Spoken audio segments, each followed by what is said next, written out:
This video goes out to all the kind souls that purchase the motorcycle cakes on motorcycle rides.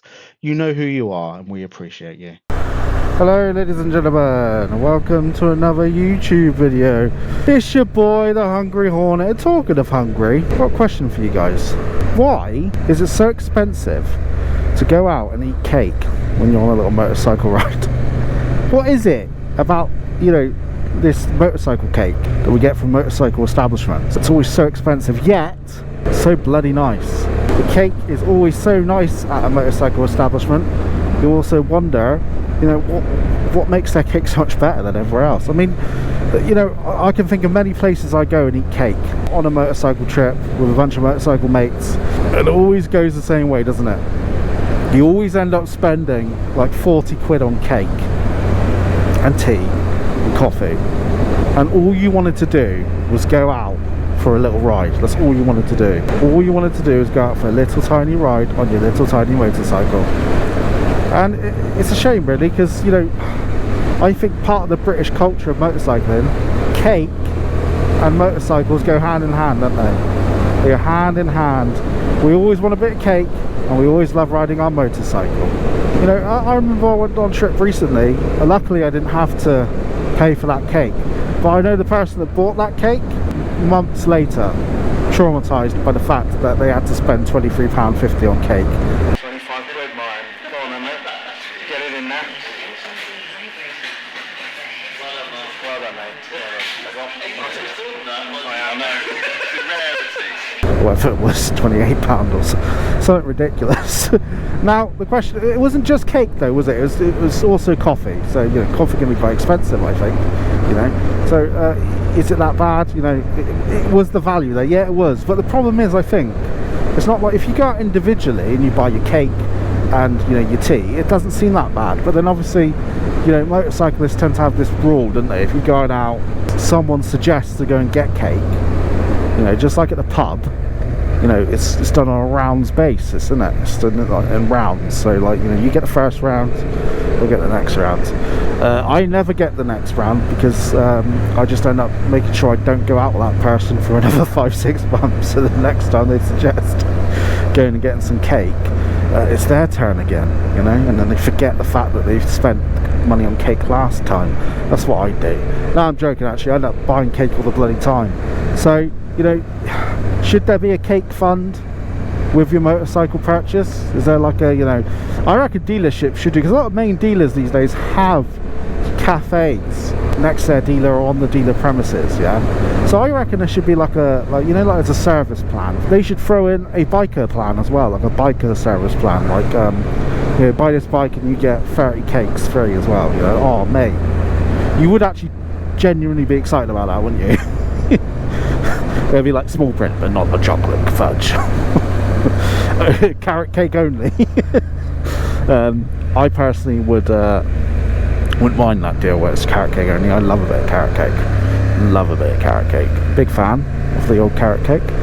But yeah, so I don't know. I just think there should be some sort of like motorcycle cake fund that's part of your deal when you buy your brand new bike. You get a brand new bike, from Catty Pennegali, and then they throw in 60 slices of cake, but only 6 cups of tea, because obviously no drinks, can't do drinks,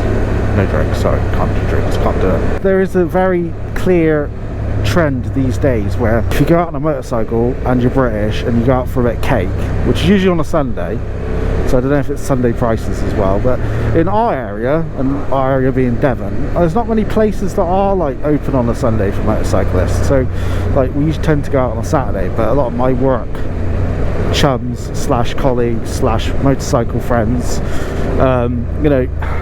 they actually work during the weekend. Ooh, that's a bit, sorry, got a bit gnarly there, I was thinking like cake. They work on the Friday night, so they're always shattered by Saturday morning, so they can't really go anywhere. So chances are we only tend to really eat cake on a Monday if I'm off, or unless you're a member of that particular cake team who go out by themselves and don't tell anyone. They don't tell anyone they're going out. No, why would they? Oh, I was just there, mate.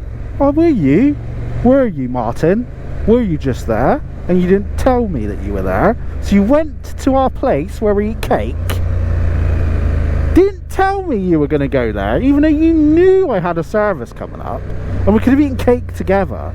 But you were scared, weren't you, that I was going to ask for you to pay for the cake. But actually, joke's on you, I would have bought it myself. Okay? So yeah, there you go. Airing a bit of dirty laundry there. The Tiny Pudding Pals has fractures in the leadership, I'd say. That's the name of our motorcycle gang, by the way. It's Tiny Pudding Pals. And that's related to a Christmas pudding, actually, of all things. Last year we had a Christmas party for work. Oh, hello. Sorry, buddy. Sorry. Last year we had a Christmas party for work, and someone settled on the smallest. Well, they settled for the Christmas pudding. They didn't realise it's going to be the smallest Christmas pudding on earth. I might chuck a picture of it now. Boom! Look at it. What do you think? Think that looks good? Anyway, and we had these massive, humongous, like, sundaes. Oh, lovely it was. Like, triple scoop, lots of cream and that. And he was stuck with this tiny little pudding.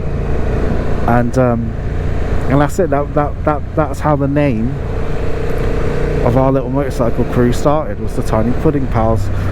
There's only 3 of us in there. It's a very small collect group. Select and collect. You know, I collect the cake, and Martin pays for it. So there you go. But yeah, so that's it really. Just a cake related video.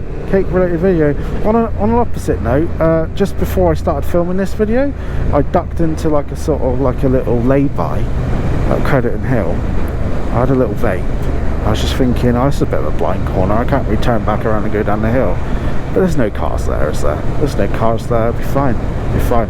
But as soon as I set off, I started moving. Thank God I wasn't recording because I don't want to incriminate myself. And this fucking ambulance with blue lights. He saw me, I saw him. He was nowhere near hitting me. I was literally just crossing.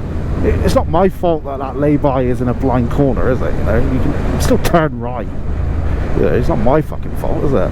Anyway, so wasn't even a lay-by, it was like a junction. So like, it's not my fault. He just should have been, you know, should have been paying attention, so trying to save people's lives. But anyway, and he gave me the right little fucking fist in the air, and I was like, Jesus Christ, mate. Sorry, I'm out of your way. You're fine. You're nowhere near me. But anyway, so should have recorded that really. That would have been quite interesting. But anyway, let me know what your thoughts are on rogue ambulance drivers and how upset they can get sometimes, even though you're not really blocking them.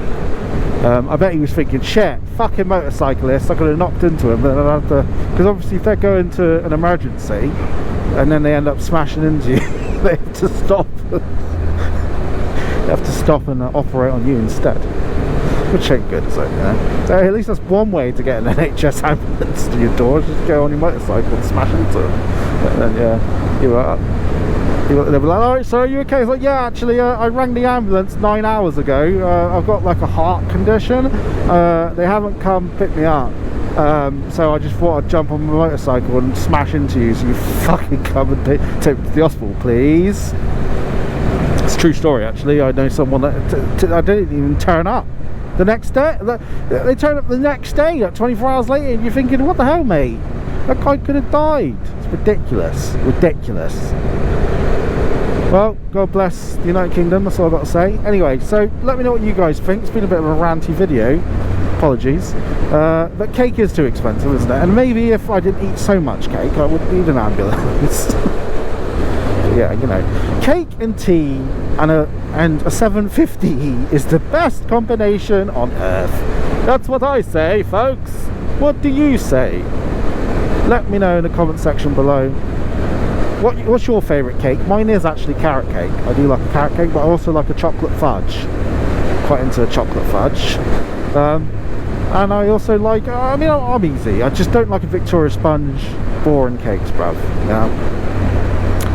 And what else do you do when you go out with your little friends on your little motorbikes? Do you go and get cake? I mean, is it weather dependent? Because even in the summer we're getting cakes. I mean, we're cakes all year round. our little crew. We like a cake. We don't really go for pints. We're not drinkers. It's like, you know, I don't agree with going out for a drink anyway. Like, if you're riding a motorbike, you shouldn't be drinking, even if it is a pint. I'll drink an alcohol-free cider. I love alcohol-free cider, but you know, and that's literally 0%. You know, it's like a 0.5. That's as high as I'll go. You know, and I only have one. But I do like a bit of cake, and I do like a bit of tea. I do like a bit, and to be fair, I'm talking about it so much, I'm going to go home and I'm going to make myself a cup of tea. I haven't had a cup of tea in ages. I bought myself a brand new sort of coffee machine, and I've just been whacking them back, like woof, woof, woof, you know, hence the excitement. But yeah, so apart from being nearly knocked over by a very angry ambulance man, I've been a hungry hornet, hungry for cake, and appreciative of the ambulance service. Until next time, bye bye.